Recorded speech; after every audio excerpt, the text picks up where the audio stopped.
సప్త చిరంజీవులు అంటే ఎవరు, వారి ప్రత్యేకత ఏమిటి? చిరంజీవిత్వము అంటే కలకాలం ఉండడం అంటూ మనం చెప్పుకుంటూ ఉంటాం.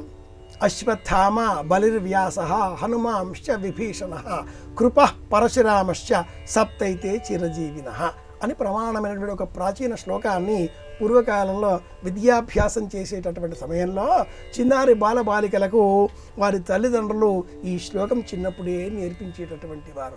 అశ్వత్థామ, బలి, వ్యాసుడు, కృపుడు, పరశురాముడు, హనుమంతుడు, విభీషణుడు, ఈ 7 కూడా చిరంజీవులు. వీరంతా కూడా దైవానికి సన్నిహితంగా ఉన్నటువంటి వారు, పరమేశ్వర భావాన్ని సమీపంగా చూచినటువంటి వారు, పరమేశ్వర తత్వాన్ని తదుపరి తెలుసుకున్నటువంటి వారు అయి ఉన్నారు.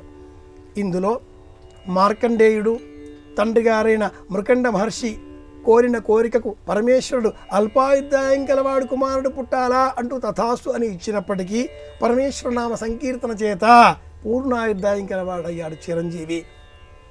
రాముడిని సేవించిన కారణంగా ఆంజనేయుడు చిరంజీవి అయ్యాడు. రామచంద్రమూర్తిని దర్శనం చేసుకున్న కారణంగా విభీషణుడు చిరంజీవి అయ్యాడు. కృష్ణుని ప్రత్యక్షంగా దర్శనం చేసుకున్న కారణంగా అశ్వత్థామ, కృపాచార్యుడు చిరంజీవులయ్యారు. సాక్షాత్తు విష్ణువుకు దానం ఇచ్చిన కారణం చేత 3 అడుగుల నేల బలిచక్రవర్తి చిరంజీవి అయ్యాడు. ఇలా సప్త చిరంజీవుల వృత్తాంతాన్ని మనకు చెప్పడంలో పురాణాలలో ఉండే ఆయా సన్నివేశాలన్నింటినీ కూడా ఒకచోట గుది కూర్చి పిల్లలకు బోధించవచ్చు. పిల్లలలో మంచి ఆధ్యాత్మిక విజ్ఞానాన్ని, వివేకాన్ని, పెద్దల ఎడల గౌరవాన్ని పెంచి పోషించవచ్చు. ఇది ఈ ప్రశ్న వెనుక ఉన్నటువంటి అంతరార్థం.